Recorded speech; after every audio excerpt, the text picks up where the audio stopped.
இந்த கண்டெய்னர் வந்து பார்த்திங்கன்னா ரீசெண்ட் டைமில் வந்து மீஷோவில் வாங்கினேன்னு நினைக்கிறேன், சரியா ஞாபகம் இல்லை.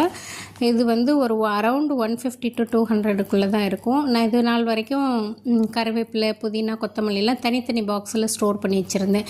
அது தனித்தனியாக எடுத்து ஒவ்வொன்றையும் திறந்து க்ளோஸ் பண்ணுறதுக்குள்ளே நமக்கு பொறுமை இல்லைன்றனால இந்த மாதிரி ஒரே டைமில் நம்ம யூஸ் பண்ணிக்கிட்டோம் அப்படின்னா, இது எல்லாமே நம்ம அட் அ டைமில் தான் யூஸ் பண்ணுவோம். கருவேப்பிலை, கொத்தமல்லி, புதினா எல்லாமே.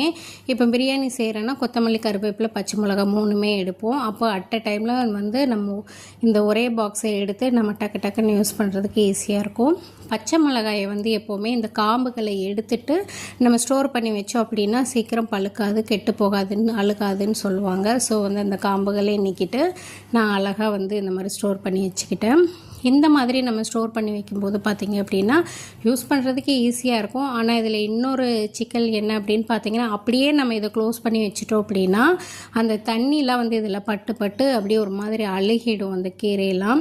அதனால் நான் என்ன பண்ணலான்னா, இது மேலே வந்து நான் தனி சிங்கிளாவோ இல்லை மொத்தமாகவோ வந்து ஒரு டிஷ்யூ பேப்பரை வச்சு கவர் பண்ணிட்டோன்னா அந்த தண்ணிலாம் வந்து அதை அப்சர்வ் பண்ணிக்கும். நமக்கு வந்து நல்லா ஃப்ரெஷ்னஸ் நல்லா மெயின்டைன் ஆகும். இப்போதைக்கு கைவசம் டிஷ்யூ பேப்பர் இல்லாததுனால அப்படியே தான் ஸ்டோர் பண்ணி வச்சுருக்கேன். இனிமேல் தான் வாங்கணும்.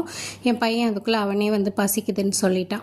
உடனே வந்து நான் அவனுக்கு சட்னி அரைச்சி ரெடி பண்ணி வச்சுட்டேன். சாம்பார் வந்து மார்னிங் வச்சதா, இன்றைக்கி இட்லி ஊற்றுனதுனால. ஸோ வந்து மார்னிங் பாசிப்பருப்பு சாம்பார் இருந்தது, அது என் பொண்ணுக்கு வந்து கொடுத்துருவேன். என் பொண்ணை பொறுத்த வரைக்கும் பார்த்திங்கன்னா அவள் வந்து ஒரு லேசி ஈட்டிங். அவளுக்கு நானாக ஊட்டி விட்டேன்